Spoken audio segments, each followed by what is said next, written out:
Welcome viewers, please like and subscribe. Hi, welcome back to the White Elephant Sewing Machine Restoration. It's Janelle here again, and we have here the fabulous Pinnock New Century machine. Isn't it beautiful? Remember last time I cleaned it and got it to sew. It was seized and everything, and now it's going. Well, guess what? Today we're going to sew something on it and we'll see how good it goes. Oh, and look, I've got this shirt and it's a lovely purple, and I really like purple. I like wearing purple. And this shirt, I've really dirtied it up, and I wish I didn't, but I did. So what I'm going to do is I'm going to take the shirt inside out, and I'm going to give it a new lease of life, and I'm going to use the inside fabric of the shirt instead of the outside, so the dirty part will be hidden and the clean part will be the new part to wear, if that makes sense. And you see, here's the neckline on the shirt, and if you have it inside or outside, it's exactly the same, and the shoulder line there. So there's nothing to change on that neckline. If you cut the tag out of the inside, you won't notice. And anyway, it isn't until you get down to the part where here we have the overlocker part, where it's been overlocked, that you can actually see that it is actually inside out. So we're going to do something about that, and then we're just going to sew along those overlocked parts with the shirt, like in a normal sense, not inside out, and then make the inside out part the new outside wearable part, if that makes sense. Yeah. So I cut the bottom off the shirt because it was very filthy and it was a bit long for me, so I shortened it up. So the first question is, how is this going to sew unstretched fabric? Remember, this machine was made in 1950 to 54. So we'll have to see how it manages doing that. And the second thing is when you're going over multiple seams with this project, I like to do this. I like to put the presser foot up, but only when the needle has been put back into the bobbin area through the fabric. Isn't it beautiful? After getting the machine and saving it, and we come up with this beautiful stitch. It's so nice. There's the stitch on the other side. That's not a bad stitch. That's a stretch fabric, so you don't want it tight. You don't want to take stretch fabric and put it on a very low setting and then let it chew up that fabric. You got to have a bit of stretch, see? A bit of stretch like that. When it has a motor on it, it should go really well. Now here's a bit of a lump, and we go over the lump.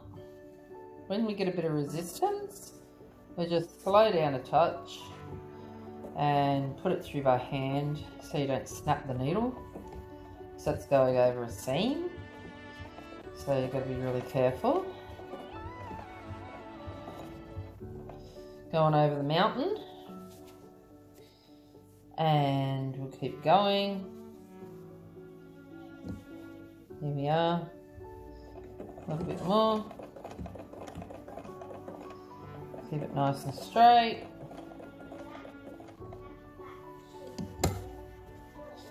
Turn it around and manipulate the fabric to get it right before you start again. And off we go again.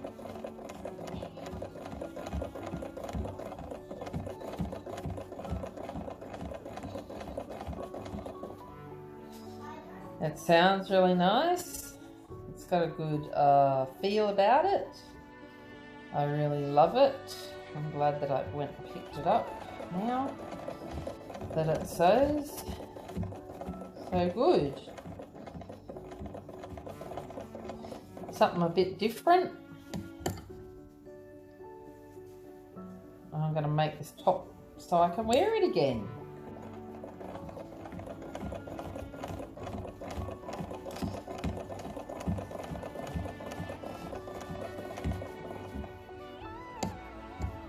Put the needle down,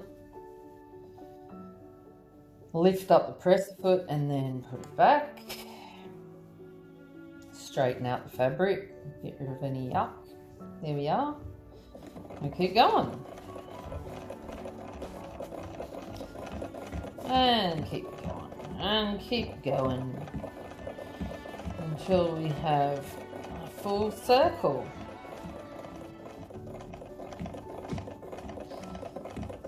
Yay, getting there. Let's have a look now. Straighten it out a bit.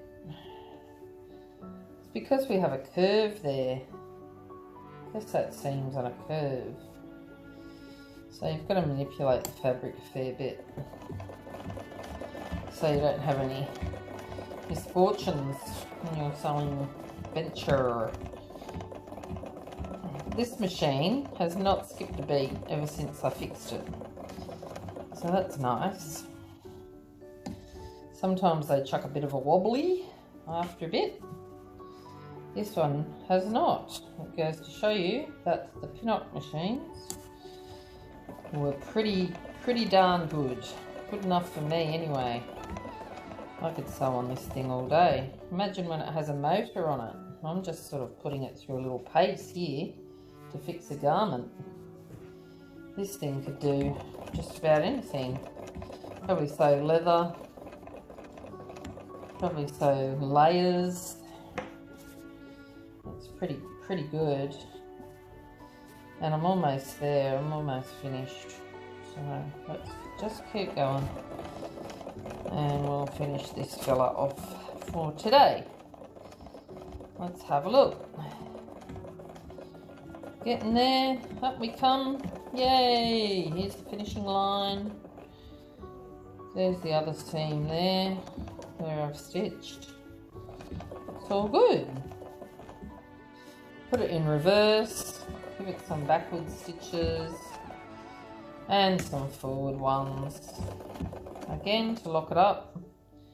There we go, and remember to pull it out to the left when you're finished, and then so we are approaching that big seam. So this is an example. We get up to the seam, lift the presser foot, move it over, put it back down and over the seam. See, we get a little bit of resistance. We slow it down, put it through, lift it up, adjust the fabric, put it back down. Next one, next one. Next one's a bit stuck. Lift it up again. Adjust the fabric a little bit. Helps the machine out. If you've got a motor or anything on it, even, that just helps you not snap the needle and to help the machine out a lot. Doesn't take much time. There we go. And put it in reverse. In reverse. And for a couple of stitches like that to lock it in, Dano, and off we go. A couple more forward. There we go. Just make sure your seams look like that, nice and flat. So you can do a little bit of these ones. This is the Pinnock, little Aussie ripper. And sewing with no pins, it's always a good thing to have your garment like resting on your knee. So it'll be there. It takes the slack of the weight of the fabric. So you put your fabric on your knee. That keeps this line really long, see? So you don't need to have pins. It's all to do with the placement of the fabric, see? So that helps. So then we can just sew along and do it like that, you know? We can just sew.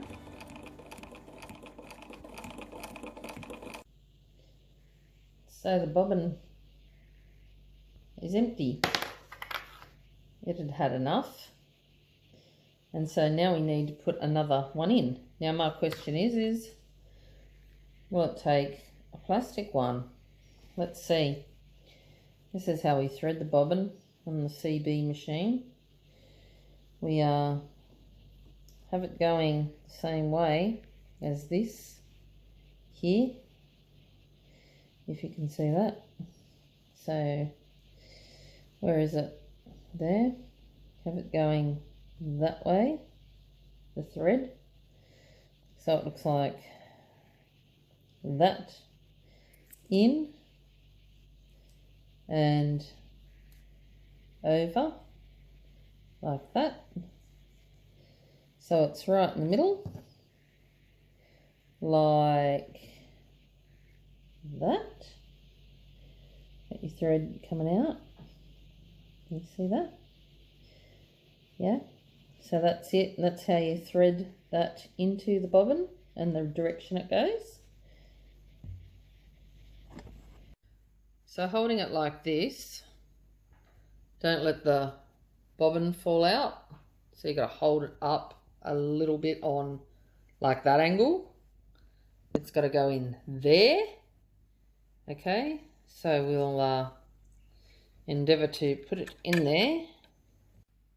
And when you're doing it, it goes in and clicks. Hear the click?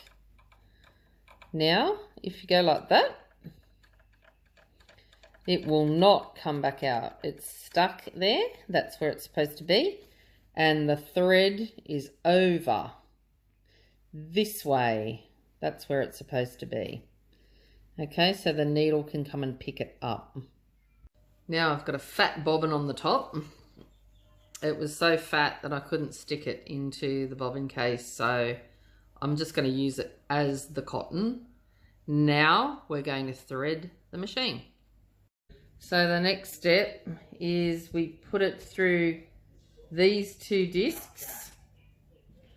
There's like two discs. You put it through like that, and then there's a little like lever thing here. It's got to go under that, okay, or it won't work very well. So we'll put it in there, under the lever, and there, and that's what we get. We get that.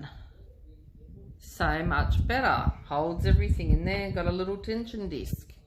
Between these two discs. Okay, bring it up. Where that is. Seeing as it's in the discs now, see that? And then we bring it down and up like that. And then that counterbalances it. Then you can bring it up to there, underneath. That's what it looks like when it's done. And then we bring it up to here. And we're going to put it through that little arm there. And so, we're going to go through here. Put it through the hole. Pull it. So now it looks like that. And it looks like that. There we go, look at that. So good. So the next one is from here. We're going to go to the side there. See the side bit? It's going to go through there. Not going yet, is it? Hey? No. There we go. Through there. Pull along. And that's how it is. See, like that. So from that to there. Then down a little bit further, we go in here. So you've got to go right behind it and then in. See how it's in? Now we're going to thread that needle from left to right. Okay, now that it's in the keeper.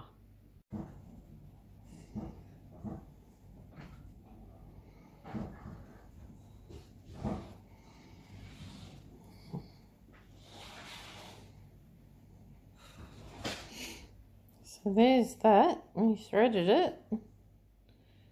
There we are. Then it goes over that side. Okay. And here's the moment of truth. This little one is sewing with a plastic bobbin in it. So yeah, it's not sensitive or anything. It actually just works no matter what. And the stitch is perfect, which is even stranger because on other machines that I've sewn for a lot of years, and I know that machines can be extremely sensitive no matter how much you try or what you do. So what do you reckon? It's like the finished product. Look at my whacked out selfies. It actually matches my hair, which is pretty kooky. Anyway, so now I look at it with love in my eyes instead of despising the damn thing. So that was a good thing to do, especially for the environment, because so many people waste their clothes. And I went to see Tism in this shirt and in Sydney, and that was great. I loved it. At least my brother knew where I was to find me. On the dance floor in that crowd, and I was heaps happy to be there. It was so awesome. Going to see Tism. Just another one of our little Aussie traditions that we love. Thanks so much for watching. Please consider subscribing.